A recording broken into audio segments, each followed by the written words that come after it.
Allergies के बारे में पढ़ते हैं। एलर्जीज का मतलब ये समझिए, आप मान लीजिए कहीं पर गए हैं घूमने के लिए गार्डन, आप मान लीजिए कि उस घर से हैं, नहीं सीधा समझिए, हम समझा रहे हैं। मान लीजिए कोई ऐसा बच्चा है जिसको आज तक धूल नहीं लगा है, बढ़िया से मिट्टी लगा ही नहीं है। अब देहात वाला का बात नहीं कर रहे हैं, देहात वाला तो मिट्टी में पल के भरा होता है, बुझे। लेकिन जो शहर वाला होता है जिसको कि ओवर प्रोटेक्टेड होता है, उसका मम्मी अरे मेरे बच्चे को मिट्टी नहीं लगना चाहिए, मेरे बच्चे को कीचड़ नहीं लगनी चाहिए, मेरे बच्चे को पॉलन ग्रेन से दूर रहनी चाहिए। ऐसे बच्चे पोल्ट्री फार्म वाले बच्चे जो हैं, ठीक है ना, इसको पोल्ट्री फार्म वाले बच्चे ही कह सकते हैं, ओवर प्रोटेक्टेड। तो ये पोल्ट्री फार्म वाले बच्चे हो गए। तो ये पोल्ट्री फार्म वाले बच्चे जो होते हैं ना, इसको एलर्जी बहुत जल्दी अटैक करता है, एलर्जेंस बहुत जल्दी अटैक करता है। लेकिन जो गांव में पला भरा है, मिट्टी में एकदम खेल कूद करके भरा है ना, उसको कुछ नहीं कर सकता, कुछ नहीं बिगाड़ सकता। ये कहाँ होता है, मतलब गांव का बच्चा से आप देख लीजिएगा, वह क्या होता है, कभी कभी रैसेस आता है, उसको तो ऐसे खुशी खुशी उन लोग उड़ा देता है। लेकिन वही शहर का बच्चा, डॉक्टर को बुलाओ, चेकअप करवाओ, ये सब हो जाता है। यानी उन लोग का इम्यून पावर कुछ ज़्यादा होता है। तो यही एक प्रार्थना है नए माँ से, मतलब आजकल के होने वाली माँओं से, कि अपने बच्चे को धूल मिट्टी से भी, मतलब धूल मिट्टी में भी कभी खेलने का मौका दीजिएगा। और धूल मिट्टी में अगर खेलेगा आपका बच्चा तो उतना भी मतलब इम्यूनोलॉजिकली स्ट्रांग होगा, एलर्जन उसको परेशान नहीं करेगा, एंटीजन परेशान नहीं करेगा, ना तो छोटा छोटा चीज आके मार के भाग जाएगा। आया? तो देखिए, sudden developing of symptoms on visiting a new places such as sneezing, wheezing, skins, rashes and disappear on changing of places called allergy। Allergy का मतलब हुआ कि हमको थोड़ा सा प्रॉब्लम है, जैसे कि एग प्रोटीन से प्रॉब्लम है, यानी हम अंडा खा लेंगे तो हमको प्रॉब्लम हो जाता है, बहुत ज़्यादा गैस्ट्रिक होने लगता। तो ठीक इसी प्रकार बहुत आदमी को, बहुत को धूल से भी होता, हमको, हाँ हमको जो है, हमको भी धूल से है, लेकिन उतना नहीं है जितना आप सोच रहे हैं पोल्ट्री फार्म वाले बच्चे को, क्योंकि हम धूल में ही पले भरे हैं। तो क्या होता है कि मान लीजिए आप गए हैं गार्डन घूमने के लिए, वहाँ पर तो फ्लावर्स होते हैं और कुछ कुछ जंगली फ्लावर्स भी होते हैं। अब उसका पॉलन ग्रेन मान लीजिए आपको, आप इनहेल कर रहे हैं, अब स्वाभाविक सी बात है, आप जाइएगा गार्डन तो क्या सांस लेना छोड़ दीजिएगा? नहीं, वहाँ पर कुछ खुशबू आएगा तो कुछ बदबू भी आएगा। तो अब गार्डन में घूम रहे हैं और वहाँ पर आपको मान लीजिए पॉलन ग्रेन आ गया और आपको भयंकर इरिटेट कर रहा है, यानी रेस्पिरेटरी सिस्टम आपका मतलब वहाँ पर प्रॉपर काम नहीं करने लगा और आप बढ़िया से सांस नहीं लेने लगे, तो वहाँ पर दिक्कत हो जाएगा। और अचानक आप क्या करने लगे, एकदम भयंकर छींकने लगे, सांस लेने में घरघराने लगे, अब स्किन्स पे आपका रेड पैचेस होने लगा, ऐसे करके रेड पैचेस होने लगा, तो इससे कैसे बचेगा? तो ये सब जो है आपका क्या है, ये एलर्जी का कारण है। यानी कोई ऐसा एंटीजन आया जिससे पहले मेरा बॉडी का कंटेक्ट नहीं हुआ था, और बॉडी का कंटेक्ट हुआ, बॉडी जो है उसके अपोजिट रिस्पॉन्स ले लिया, मतलब आया तो बॉडी उस चीज को मारना चाहे, क्योंकि फॉरेन चीज है, तो बॉडी उसके लिए काउंटर एक्ट करना चाहा, और फिर रिएक्शन में हम लोग को ये सब चीज देखने को मिलता है, स्नीजिंग, वेजिंग, स्किन रैशेस और ब्रोंकियल प्रॉब्लम। तो ये सब चीज को हम लोग क्या कहते हैं, एलर्जी कहते हैं। Occurs due to the hypersensitivity to some environmental particles such as pollen grains, mites, etc। अब ये क्या होता है, धूल, मिट्टी, pollen grain से मान लीजिए हम लोग का बॉडी अगर हाइपर सेंसिटिव है, बहुत ज़्यादा सेंसिटिव है, देखिए सेंसिटिव उतना ही होना चाहिए जितना जरूरी है। अगर हाइपर हो गए तो फिर आप तो एबनॉर्मल हो गए ना, बीमार हो गए। तो वही, अगर कोई pollen grain से हम लोग का बॉडी हाइपर सेंसिटिव हो गया तो क्या होता है, इस समय हम लोग का बॉडी में, मतलब जैसे कि आया pollen grain, हम लोग का बॉडी उसके प्रति एक्टिवेट, मतलब हिस्टामिन सब रिलीज होने लगता है और हम लोग का बॉडी जो है उसके अपोजिट काम करने लगता है, जिसकी वजह से ढेर सारी चीज देखने को मिलता है, स्नेजिंग, वेजिंग, रैशेस, ये सब चीजें। दिस पार्टिकल्स, यानी ये पार्टिकल जो हम लोग का बॉडी को इरिटेट कर रहा है, एलर्जी काउज कर रहा है, इस सब चीज को हम लोग एलर्जेन कहते हैं। क्या कहते हैं बाबू? इसको एलर्जेन कहते हैं, याद रखिएगा, इसको हम एलर्जेन कहते हैं। यानी जो हम लोग का बॉडी को डिस्टर्ब करे, एलर्जी काउज करे, उसको हम एलर्जेन कहते हैं, बुझे? तो चलिए हम लोग आगे पढ़ते हैं। हाँ, एलर्जेंस क्या क्या है? पॉलन ग्रेन है, माइट्स है। अब क्यों होता है ये सब, एलर्जी क्यों होता है? क्योंकि हम लोग का बॉडी हाइपर सेंसिटिव होता है कोई भी चीज के लिए, इन्वायरमेंटल चीज के लिए, धूल मिट्टी से या फिर पॉलन ग्रेन से, जिसके परिणाम स्वरूप हम लोग को देखने को क्या मिलता है, स्नीजिंग, वेजिंग, स्किन रैशेस और कभी कभी ब्रोंकियल प्रॉब्लम यानी सांस लेने में प्रॉब्लम होगा, तो वही है, उसी का एक एग्जाम्पल है व्हीजिंग यानी कि घरघराहट इन सांस है, यानी अब जब सांस लीजिएगा तो घरघराहट होगा। तो चलिए हम लोग आगे बढ़ते हैं। द एग्जैगरेटेड, अब देख लीजिए फिर से हम डिफाइन करना चाह रहे हैं एलर्जी को, अगर पहला में नहीं समझे तो यहां से समझ जाइएगा, नहीं तो फिर आपको प्रॉब्लम हो सकता।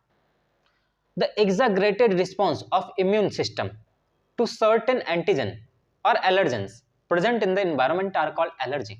यानी इन्वायरमेंट में उपस्थित जो धूल मिट्टी कण जो भी या एलर्जेंस है, चूहा बिल्ली, किसी किसी को चूहा बिल्ली से भी एलर्जी होता है, याद रखिएगा। तो ये एक तरह से क्या हुआ, इस चीज से जब आपका बॉडी हाइपर सेंसिटिव है, हाइपर सेंसिटाइल है, तो एलर्जी हो जाता। ये आप लोग के लिए आपका क्या कहते हैं, स्टिमुलस कॉज करता, ये एलर्जेंस के जैसे काम करता है। अब किसी को कैट से प्रॉब्लम है तो कैट को देख करके उसका स्किन में रैशेस आने लगते हैं, सांस में प्रॉब्लम आने लगते हैं, खांसी होने लगता है। अब जिसको धूल मिट्टी से है, धूल मिट्टी आया उसमें बॉडी में पूरा रैशेस होने लगा, बम्प्स आने लगे, ये प्रॉब्लम होता है। The antibody produced during stimulus are of IgE type. याद रखिएगा, एलर्जी के समय में जो हम लोग का बॉडी में एंटीबॉडी प्रोड्यूस होता है इस चीज से लड़ने के लिए, एलर्जन से लड़ने के लिए, ये आईजीई टाइप होता है, यानी immunoglobulin E. The common allergens, common allergens क्या है, माइट्स है, माइट्स इन डस्ट, मतलब कुछ कीड़ा मकोड़ा जो होता है, बैक्टीरिया सब जो कि धूल मिट्टी में होता है तो उसको कहते हैं माइट्स इन डस्ट।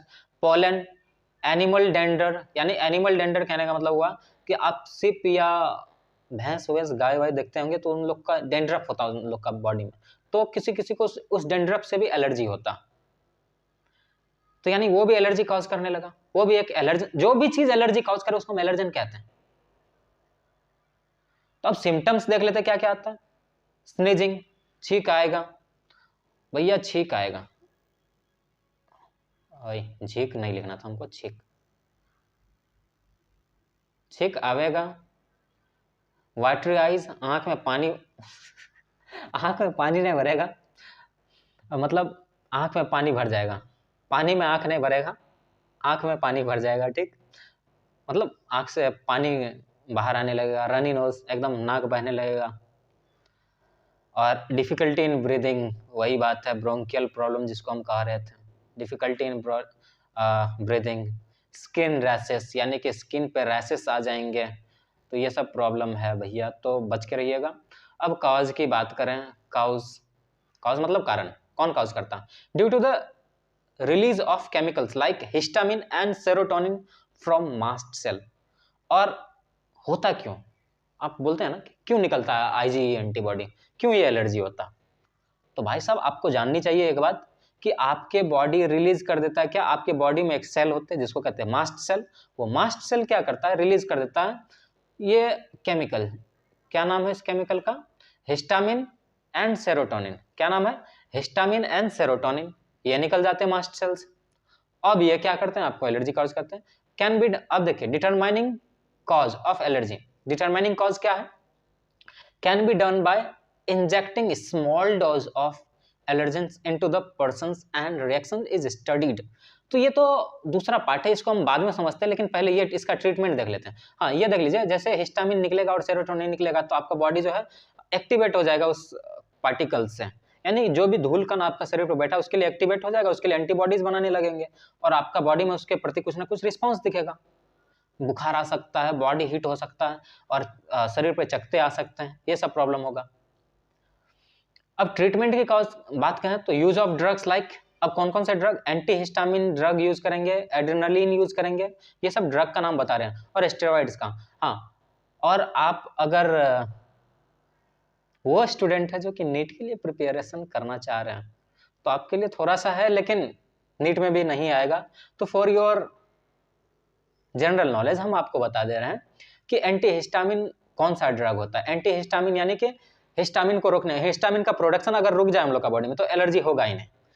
सेरोटोनिन का प्रोडक्शन अगर रुक जाए मास्ट सेल के थ्रू तो एलर्जी होगा ही नहीं, तो हम लोग क्या करते हैं, एंटी हिस्टामिन दे देते हैं। तो एंटी हिस्टामिन में क्या आता है, जैसे कि सिट्राजिन आता, सिट्राजिन डाइहाइड्रोक्लोराइड, ये आ जाता है।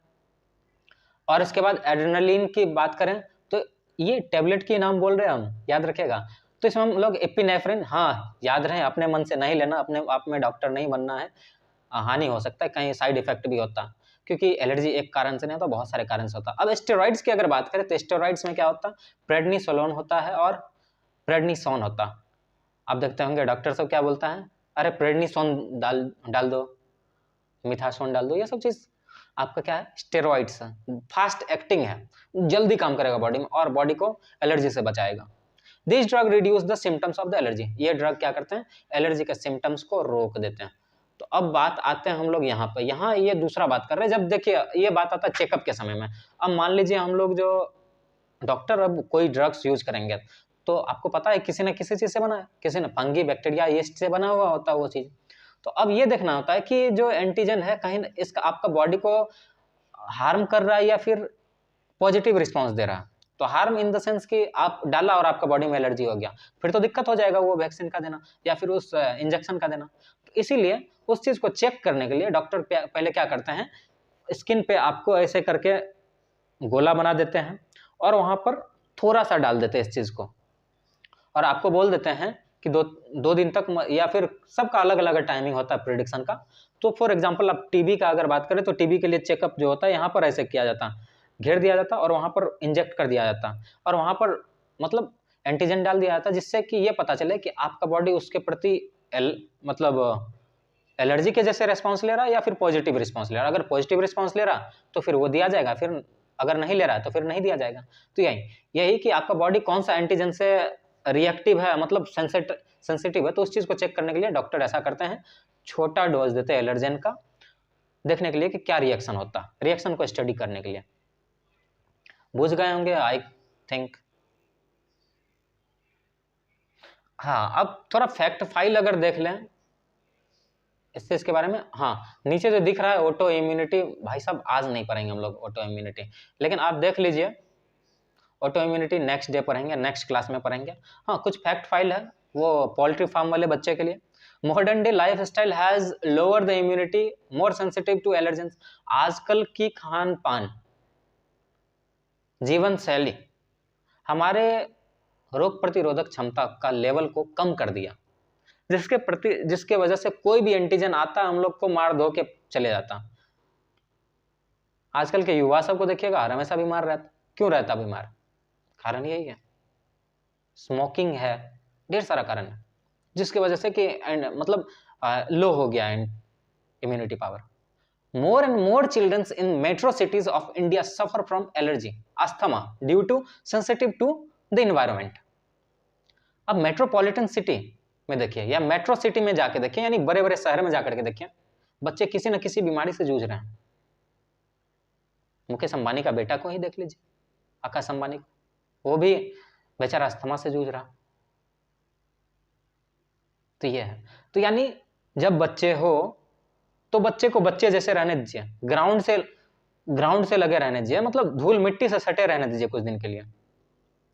और धूल मिट्टी से अगर सटा रहा तो याद रखिएगा कि उसका इम्यून पावर जो है मजबूत हो रहा, बाद में उसको छोटा मोटा एलर्जी कुछ बिगाड़ नहीं पाएगा उसका।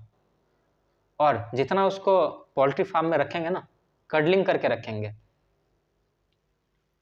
उतना बेचारा को कोई भी चीज, कोई भी एलर्जेंस आके मार के भाग जाएगा। ये बात होता है। This occurs due to the over protected, वही बात है भाई, बहुत ज्यादा मेरे बच्चे को धूल नहीं लगनी चाहिए, मेरे बच्चे को मिट्टी नहीं लगनी चाहिए, मेरे बच्चे को कुछ नहीं होनी चाहिए, रोज रोज नया कपड़ा पहनना चाहिए, कभी गंदा भी पहन के देखने दीजिए क्या होता है, एज फॉर योर एक्सपेरिमेंट। तो ठीक, आज का ये लेक्चर हम यहीं खत्म करते हैं। ये सब जो देख रहे हैं ये सब नेक्स्ट क्लास में पढ़ेंगे। जी हाँ, तो धन्यवाद, मिलेंगे नेक्स्ट लेक्चर में। लेकिन उससे पहले हम आपको देना चाहेंगे फिर से एक शायरी जो आप लोग को बेहद पसंद होता, बेहद।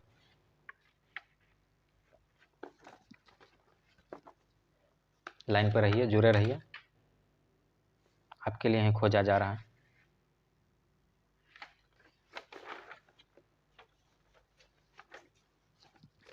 अरे भाई साहब किधर चले गए?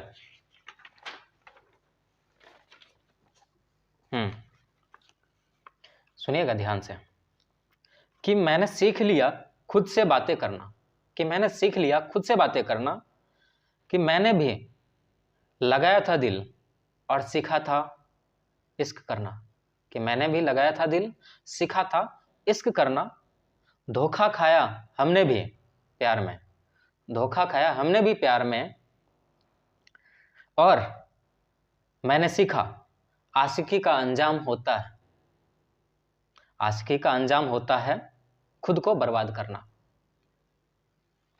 याद रखिएगा, ये आशिकी वाशिकी फिल्म में ही, पर्दे में ही अच्छे लगते हैं, रियल लाइफ में बर्बाद करके रख देते हैं।